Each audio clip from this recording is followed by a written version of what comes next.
15 அமைச்சர்கள் காலி, 15 வருஷ கோட்டை கொளத்தூரில் ஸ்டாலின் தோல்வி, 77 வருஷ திமுக வெறும் 59 சீட்டுகள். 77 வருஷ வரலாறு உள்ள ஒரு திராவிட கட்சி வெறும் 5 வருஷத்துல எப்படி இந்த நிலைமைக்கு வந்தது?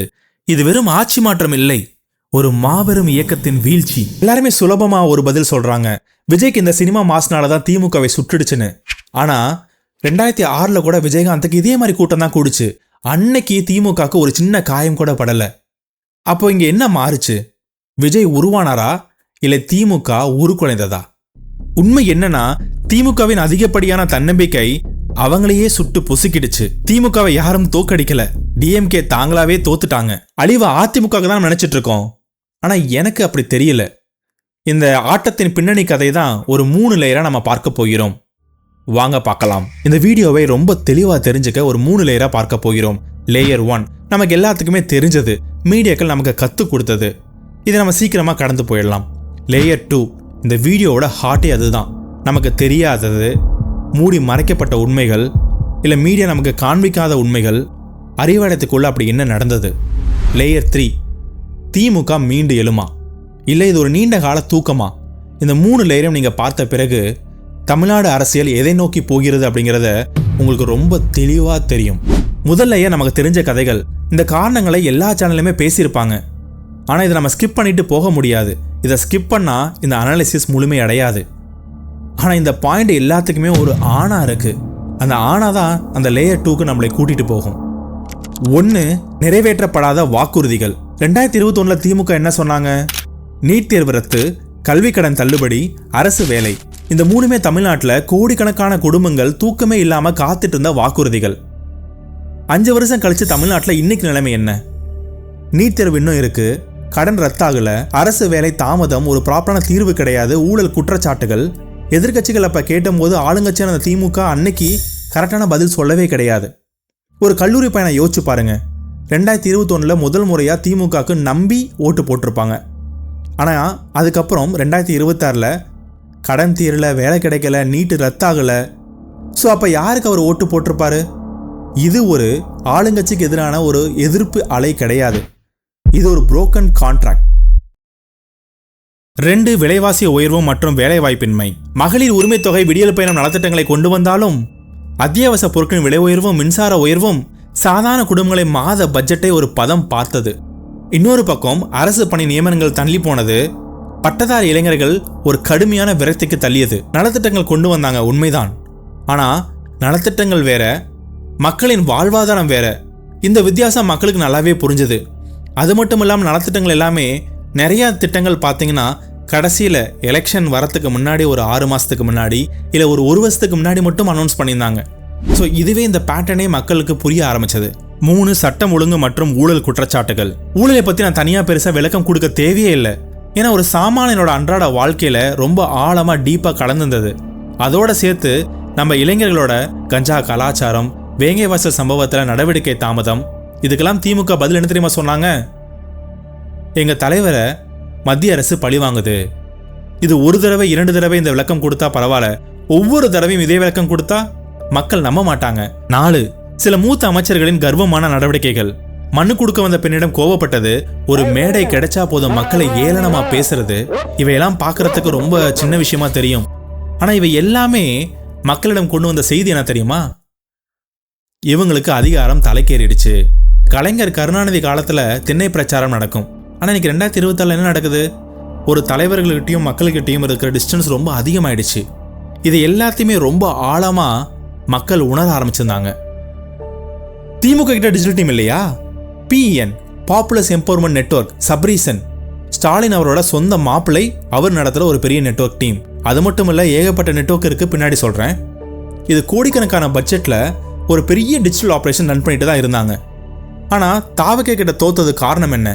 அவங்களோட பிளானிங், எக்ஸிக்யூஷன். தாவேக்காவோட ஸ்பெண்ட் பண்ணுற பட்ஜெட்டோட டிஎம்கே பல கோடியில் ஸ்பெண்ட் பண்ணாங்க டிஜிட்டல் இன்ஃப்ளூயன்ஸில். நீங்கள் ஜிமெயில் ஓப்பன் பண்ணிங்கன்னா அங்கே வரும், கூகுள் ஓப்பன் பண்ணிங்கன்னா வரும், ஃபேஸ்புக் பார்த்தீங்கன்னா வரும், யூடியூப் பார்த்தீங்கன்னா வரும். எங்கே பார்த்தாலுமே அட்வர்டைஸ்மெண்ட் தான். மார்க்கெட்டிங்க்கு அவ்வளோ ஸ்பெண்ட் பண்ணுவாங்க டிஎம்கே.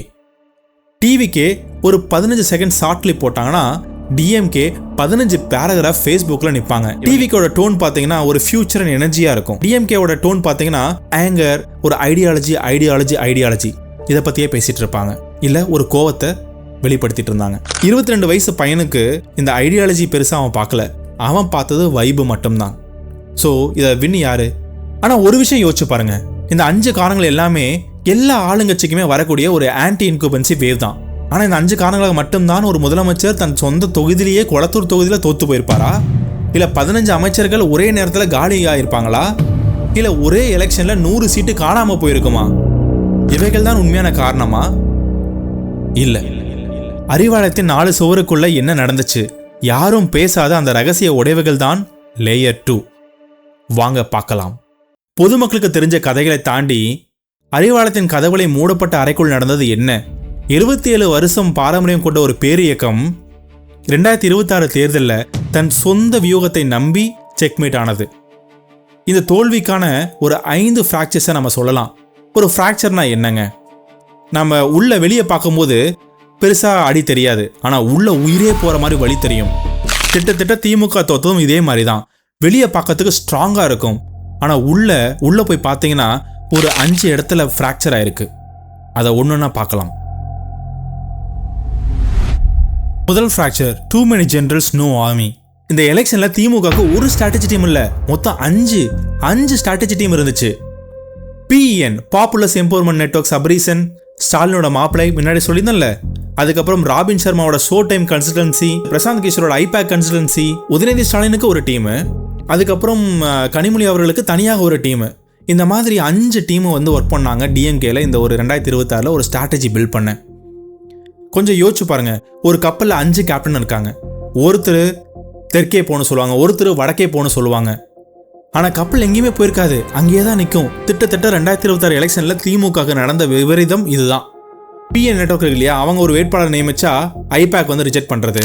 இப்போ ஐபேக் வந்து ஒரு திட்டத்தை கொண்டு வந்தால் பிஎன் அதை ரிஜெக்ட் பண்ணுறது. இந்த மாதிரி மாற்றி டிஸ்ட்ரிக்ட் செக்ரட்டரிஸ்லாம் யார் பேச்சை கேட்குறதுன்னு தெரியாமல் சுற்றிட்டு இருந்தாங்க. இது ஆங்கிலத்தில் அழகாக சொல்லியிருப்பாங்க, டூ மெனி குக்ஸ் பாயில் த பிராத் அப்படின்னு சொல்லிட்டு. பல சமயக்காரர்கள் சேர்ந்தால் குழம்பு பாலாகும். இங்கே திமுகவோட குழம்பு பாலாகிடுச்சு. 2வது ஃப்ராக்சர், தி எக்கோ சேம்பர். பண்டைய கால ரொமானியா சாம்ராஜ்யத்தில் ஒரு விசித்திரமான பழக்கம் இருந்துச்சு. ஜென்ரல் போருக்கு போயிட்டு வரும்போது, ஜெயிச்சுட்டு வரும்போது பயங்கரமான பரேட் நடக்கும். ஆனால் பக்கத்தில் ஒரு அடிமையை நிற்க வச்சிருப்பாங்க. அவர் அந்த ஜென்ரல் காதில் போயிட்டு திரும்ப ஒரு வார்த்தையை சொல்லிட்டே இருப்பார், மொமெண்டோ மாறி. அதுக்கு அர்த்தம், நீயும் ஒரு மனிதன் தான், ஒரு நாள் தோற்பாய். தலைவனுக்கு தலைகணம் ஏறிடக்கூடாதுக்காக அந்த அடிமையை பக்கத்திலே நிற்க வச்சிருப்பாங்க. டிஎம்கேவோட ப்ராப்ளமே இதுதான். அந்த மொமோட்டோ மாறின்னு சொல்கிறதுக்கு ஆளே இல்லாமல் போயிடுச்சு. எல்லாமே ஃபால்ஸ் ரிப்போர்ட்ஸ் தான். 2024 மக்களவை தேர்தலுக்கு பிறகு டிஎம்கே, அதாவது விஜய் வரவுக்கு அப்புறம் கூட டிஎம்கேக்கு ஏதோ ஒரு பெரிய ஷிஃப்ட் நடக்க போகுதுன்னு ஒரு சில அதிகாரிகள் கூட சொல்ல ஆரம்பித்தாங்க. ஆனால் அந்த கார்ப்பரேட் ஏஜென்சிஸ் பண்ண விஷயத்தினால, அந்த சத்தத்தினால தலைமைக்கு இந்த எச்சரிக்கை போய் சேரவே இல்லை. எல்லாரும் நல்லா இருப்போம், கண்டிப்பாக நாம தான் ஜெயிப்போம் அப்படிங்கிற ஒரு மாய பிம்பத்திலேயே வாழ்ந்துட்டு இருந்தாங்க. 3வது ஃப்ராக்சர், கேடர் டிஸ்கனெக்ட். அண்ணா கலைஞர் காலத்தில் திமுகவுக்கு மிகப்பெரிய பலமே கள தொண்டர்கள். திண்ணை பிரச்சாரம் நடக்கும், அடித்தட்டு மக்கள் என்ன பிரச்சனை அப்படிங்கிறத உடனுக்குடனே கலைஞருக்கு போய் சேர்ந்துட்டே இருக்கும். 1991 இதே மாதிரி திமுக அழிவை நோக்கி போகும்போது மறுபடியும் ஜெயிச்சு வந்தார் இந்த ஒரு ரீசன்னால மட்டும்தான். 2027 என்ன நடக்குது? கார்ப்பரேட் ஏஜென்சிஸ் உள்ள வந்துருச்சு. டிஸ்ட்ரிக்ட் ஒர்க்கர்ஸை பைபாஸ் பண்ணிட்டு இன்ஸ்ட்ரக்ஷன்ஸ் மேலேருந்து வர ஆரம்பிச்சது. ஆனால் இந்த கார்ப்பரேட் ஏஜென்சி தப்புன்னு சொல்லலை. அவங்க என்ன பண்ணுவாங்க? டேட்டா வச்சு அனலைஸ் பண்ணுவாங்க, ஆனால் மக்களை பார்த்து கிடையாது. ஆனால் இந்த 30 வருஷமாக அந்த தெருவில் வேலையை பார்த்து அடித்தட்ட தொண்டன் இரவில் நீங்கள் எழுப்பி கேட்டால் கூட அங்கே என்ன பிரச்சனை அப்படிங்கிறத சொல்லுவார். ஆனால் அவர் ஃபீட்பேக்கை மொத்தமாக பைபாஸ் பண்ணிவிட்டு இந்த கார்ப்பரேட் ஏஜென்சிஸ் பவர் பாயிண்ட் ப்ரெசன்டேஷனை வச்சு மட்டும் அனலைஸ் பண்ணுவாங்க, டிசைட் பண்ண ஆரம்பித்தாங்க. பவர் பாயிண்டில் ஓட்டு கிடைக்காது, அந்த தெருவில் போய் நின்னா மட்டும்தான் ஓட்டு கிடைக்கும். அந்த தெரு டிஎம்கேவை 2026 கை நழுவிடுச்சு. 4வது ஃப்ராக்சர், மிக முக்கியமானது, ஃபேட்டல் அண்டர் எஸ்டிமேஷன். டிஎம்கே விஜயை சீரியஸாக எடுக்கவே இல்லை. ஆனால் விஜயகாந்த் மாதிரி இவரும் ஃபேட் அவுட் ஆயிடுவான்னு நினச்சாங்க. இது அரசியல்கள் செஸ் போர்டில் ஒரு தப்பான முடிவு. ஏன்னா 2006 விஜயகாந்த் வந்தபோது 8% ஓட்டு மட்டும்தான் வாங்கியிருந்தாரு. அப்போ இருந்த இன்ஃப்ராஸ்ட்ரக்சர் வேற, இப்போ டெக் இன்ஃப்ராஸ்ட்ரக்சர் வேற. டிவிகேக்கு 1.5 crore மெம்பர்ஸ் ஆல்ரெடி ரிஜிஸ்டர் ஆயிருந்தாங்க. அது மட்டும் இல்லை, அப்போ இந்த இன்ஸ்டாகிராம்லாம் கிடையாது, விர்ச்சுவல் வேரியர்ஸ்லாம் பெருசாக இல்லை. இன்னைக்கு virtual warriors, tech infrastructure, 1.5 crore members already இருக்காங்க. இன்ஸ்டாகிராமு, யூடியூப் ஷார்ட்ஸு, ஏகப்பட்ட சப்போர்ட் இருக்குது. அது மட்டும் இல்லாமல் மக்களோட மனநிலை வேறு. விஜய் தேவையில்லாமல் பேசி பெருசெல்லாம் ஆக்கிவிட வேணாம், அவர் அப்படியே விட்டுருவோம் அப்படின்னு ஒரு பெரிய தப்பான ஸ்ட்ராட்டஜியை யாரோ சொல்லி கொடுத்துருக்காங்க. அதை செஞ்சு போட்டாங்க. ஆனால் விஜய்க்கு என்ன பலன் கிடைச்சது? ஒரு பெரிய ஆப்பர்ச்சுனிட்டி, தன் கருத்துக்களை மக்களிடம் கொண்டு போய் சேர்க்கறதுக்கு ஒரு ஃப்ரீ ரன் கிடைச்சது. ஏன்னா டிஎம்கே ஸ்டார்டிங்கில் தான் ஒன்றும் பேசலையே. ஆனால் மறுபடியும் டிஎம்கே பேசினாங்க. எலெக்ஷனுக்கு 2 மாதத்துக்கு முன்னாடி 3 மாதத்துக்கு முன்னாடி பேச ஆரம்பித்தாங்க. ஆனால் பேசுறது எல்லாமே ரியாக்டிவாக அவங்க பக்கமே திரும்ப ஆரம்பிச்சிருச்சு. டிஎம்கே விஜயை தாக்கத்துக்காக இன்னொரு ஸ்ட்ராட்டஜி கொண்டு வந்தாங்க, இந்த இளம் ஆதரவாளர்களை தற்கூரின்னு சொல்கிறது. ஆனால் இவங்க எல்லாருமே என்ன தெரியுமா பண்ணாங்க? நாங்கள் தற்கூரி கிடையாது, ஆட்சி மாற்றம் கொண்டு வர போகிற ஒரு ஆச்சரியக்குறி, உங்களுக்கு ஒரு ஆச்சரியக்குறி அப்படின்னு சொல்லி ப்ரூவ் பண்ணிட்டாங்க. 5வது ஃப்ராக்சர், நச்சுத்தன்மை கொண்ட சோசியல் மீடியா பிரச்சாரம். திமுக சோசியல் ஆர்மி பரப்பிய டாக்ஸிசிட்டி. சோசியல் மீடியா ஃபுல்லாவே வெறும் நச்சுத்தன்மை கலந்த ஒரு அரசியல் மட்டும்தான் பார்க்க முடிந்தது. நேர்மையா போராடின ஆசிரியர்கள், செவிலியர்கள், தூய்மை பணியாளர்கள் அவங்களுக்கு எதிராக போராடலே சங்கின்னு சொல்றது, மக்களை தற்கூரின்னு சொல்றது, இந்த மாதிரி ஏகப்பட்ட நச்சுத்தன்மை கலந்த பேச்சுக்களை பேசும்போது டாக்ஸிசிட்டி கலந்த பேச்சுக்கள்லாம் இன்னும் பேசிட்டு தான் இருக்காங்க. ஜென்சி அந்த மாதிரி ஒரு ஜென்ரேஷனுக்கு பார்த்தீங்கன்னா ஒரு வெறுப்பு அரசியல் பிடிக்காது. இப்போ விஜய் அவர்கள் ஸ்டாலின் அங்கிள்னு சொல்லும்போது எல்லாருமே ரசிச்சாங்க. ஆனால் இதுவே இவங்க தப்பாக பேசும்போது எல்லாருமே கொஞ்சம் பின்னடைவு ஆரம்பிச்சாங்க. போதா குறைக்க இந்த மாபெரும் தோல்விக்கு பிறகு நான் சொல்ல தேவையில்லை, நீங்கள் ஜென்சி டிஎம்கேன்னு போட்டு பாருங்க, உங்களுக்கே தெரியும். அது மட்டும் இல்லை, இந்த மூத்த தலைவர்கள் எல்லாமே அசிங்கமாக இன்னும் தரக்குறைவாக பேசிகிட்டு இருக்கிறது. ஸோ இதுலேருந்து அவங்களுக்கு கர்வம் குறையலை அப்படிங்கிறதான் பார்க்க முடிகிறது. எப்போ நீங்கள் கர்வம் இன்னும் இருந்தால் மறுபடியும் நீங்கள் தூங்கி கொண்டே தான் இருப்பீங்க, விழிச்சிக்க முடியாது. இந்த 5 ஃப்ராக்சருமே பார்த்தீங்கன்னா இது எல்லாமே தனித்தனியாக நடக்கலை. இவை எல்லாமே ஒரே ரூட் காஸ்டில் இருந்தால் வந்தது. என்ன அந்த ரூட் காஸ்? Over confidence. 2021 ஜெயிச்சோம், ஆல்ரெடி அதிமுகவில் பிரச்சனை, அங்கே கட்சியே பாதி அழிஞ்சு போச்சு, பெரிய தலைமை கிடையாது. 2024 நாம தான் ஜெயிப்போம், இன்னொரு பக்கம் சினிமா ஃபேன்ஸ் மட்டும்தான் அப்படிங்கிற ஒரு மூடத்தனமான ஓவர் கான்ஃபிடென்ஸ். அரசியல் ஒரு பெரிய சேயிங் இருக்கு, ஒரு கட்சி தோற்கும் போது எதிர்கட்சி வென்றதால் நாம் தோற்பதில்லை, நாம் செய்த தவறுகள்னாலேயே நாம் தோற்கிறோம். 2026 டிஎம்கேக்கு அவங்க செஞ்ச தவறுகளால் மட்டும்தான் தோற்கடிக்கப்பட்டார்கள். சரி, அறிவாலயத்துக்குள்ள என்ன நடந்துச்சு அப்படிங்கிறத நம்ம பார்த்துட்டோம். இப்போ தோத்து போச்சு, அதெல்லாம் விடுங்க, ஒரு பக்கம் இருக்கட்டும். இப்போ 2026 முடிஞ்சிருச்சு, அடுத்த எலெக்ஷன் வரத்துக்குள்ள திமுக எழுந்து நிற்குமா, இல்லை இது ஒரு நீண்ட கால தூக்கமா இருக்குமா? அதை தான் லேயர் 3ல நம்ம பார்க்க போகிறோம். இந்த கேள்விக்கு நேர்மையான பதில் சொல்லணும்னா முதல்ல திமுக ஒரு கண்ணாடியை காட்டணும். அந்த கண்ணாடியில தெரிகிற உண்மையை அவங்க பார்க்கிறாங்களா இல்லையா, அதுதான் அவங்களோட எதிர்காலத்தை தீர்மானிக்கும். தோல்விக்கு அப்புறம் ஒரு கட்சி என்ன பண்ணும்? தப்பு பண்ணிட்டு சொல்லிட்டு அதை திருந்தி மறுபடியும் மாத்தி யோசிச்சு ஏதாவது பண்ணலாம். இல்ல அந்த கண்ணாடியை உடைச்சு போட்டுட்டு இது நான் பண்ணல, ஏன் தப்பு கிடையாது, அவன் மேலதான் தப்பு அப்படின்னு சொல்லிட்டு மற்றவங்களை பிளேம் போட்டுட்டு அப்படியே கடந்து போயிட்டு மறுபடியும் தோத்து போகலாம். இப்ப 2026 தோத்ததுக்கு அப்புறம் டிஎம்கே மறுபடியும் ஒரு மிகப்பெரிய தப்பு செஞ்சுட்டு இருக்காங்க. இந்த ஜென்சி டிஎம்கே நீங்க அதாவது பாத்திருக்கீங்களா? ரீல்ஸை பார்த்தா அவங்க தான் வந்துட்டு இருக்காங்க. அதுல பல்லாவரம் எம்எல்ஏ அவர்களை அவங்க குழந்தைய கூட்டு வரதை பார்த்துட்டு அதை விமர்சிச்சு அவங்க அதே மாதிரி பாவனை காமிச்சு நடிச்சு காமிக்கிறாங்க. டிவிக்கு ஒரு ரீல்ஸ் ஆச்சு அப்படின்னு சொல்லிட்டு ஒரு டெத் பிளேஸ்ல டிவிக்கு ரீல்ஸ் போட்டிருக்காங்கன்னு சொல்லிட்டு அதை நடிச்சு காமிக்கிறாங்க.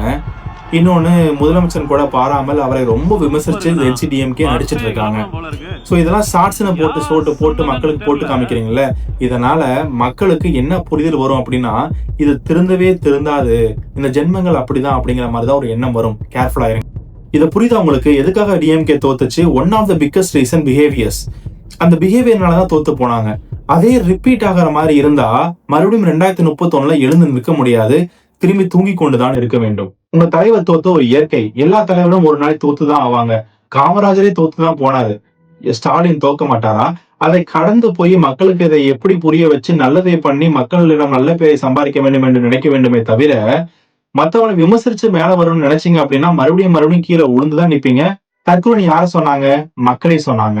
இன்னும் தற்கொலை பேசிட்டு தான் இருக்காங்க. இதை யாரை சொல்றாங்க? நல்லா ஒத்து பாத்தீங்கன்னா மக்களை தான் சொல்றாங்க. அந்த மக்கள் தான் போன டைம் அவங்களுக்கு ஓட்டு போட்டிருப்பாங்க, மறுபடியும் அடுத்த டைம் ஓட்டு போறதுக்கான வாய்ப்புகள் இருக்கு. நல்லா ஒண்ணு கேட்டுக்கோங்க, அரசியல்ல நீங்க அரசியல் தலைவர்களை விமர்சிக்கலாம், ஆனா மக்களை விமர்சிக்காதீங்க. ஏன்னா அவங்கதான் பாஸ். 2031 அந்த பாஸ் உங்களை கையை விட்டுட்டா மறுபடியும் நீங்க எழுந்து நிக்க முடியாது. இப்ப 15 அமைச்சர்கள் தோத்துருக்காங்க, யாராவது ஒருத்தர் அக்கௌண்டபிலிட்டி எடுத்து அதை சரி செய்ய பார்க்கணும். இப்ப எதிர்கட்சியா தலைவரா இருக்க உதயநிதி ஸ்டாலின் அவரு பேசுறது இன்னும் கொஞ்சம் மெச்சூரா பேச ஆரம்பிக்கணும். அவர் இப்படி எல்லாம் பேசிட்டு இருந்தாருன்னா தூக்கி போட்டுருவாங்க ராஜா. ஏன் சொல்றேன் அப்படின்னா அவரு இந்த மறுபடியும் ஒரு சட்டமன்றத்துல ஒரு ப்ராப்பரான ஒரு இடத்துல இருக்காரு. ஒரு பெரிய இடத்துல இருக்காரு. லீடர் ஆஃப் அப்போசிஷன்ங்கிறது சும்மா சாதாரணமா கிடையாது. அவரு கேட்கிற கேள்விகள தான் ஆளுங்கட்சி கரெக்ட்டாவே செயல்படுத்தும். ஒரு பெரிய கீன்னு கூட சொல்லலாம் எதிர்க்கட்சி தலைவர். ஆனா அவரு கீ மாதிரி இல்ல. அவரு சோஃபா மாடல்ங்கிறாரு. அவரு டேக் டைவர்சன் மாடல்ங்கிறாரு. ஆனா உதயநிதி ஸ்டாலின் மறுபடியும் அக்கவுண்டபிலிட்டி எடுக்காம, ரெஸ்பான்சிபிலிட்டி எடுக்காம இதே மாரி பேசிட்டு இருந்தாங்க அப்படின்னா, ஸ்டாலினுக்கு அப்புறம் உதயநிதி அப்படிதான்னா திமுக அழிஞ்சிரும். இதுதான் உண்மை. இந்த வீடியோட கடைசி செக்ஷன பார்த்துட்டு எனக்கு சங்கீதம் சொல்றதுக்கு பயங்கரமான வாய்ப்புகள் இருக்கு. அப்படி சொல்ல போறீங்களா கமெண்ட்ல? இல்ல இந்த திமுகவ எப்படி நீங்க திருத்தி கரெக்ட்டான பாதையில கொண்டு போக போறீங்க அப்படிங்கிறத நீங்க நினைக்கிறீங்களா? இல்ல திமுக மீண்டு எழுமா? இல்ல இது ஒரு நீண்ட கால தூக்கமா மாறுமா? You decide. இது உங்கள் வசந்த் வைப்ஸ். நன்றி, வணக்கம்.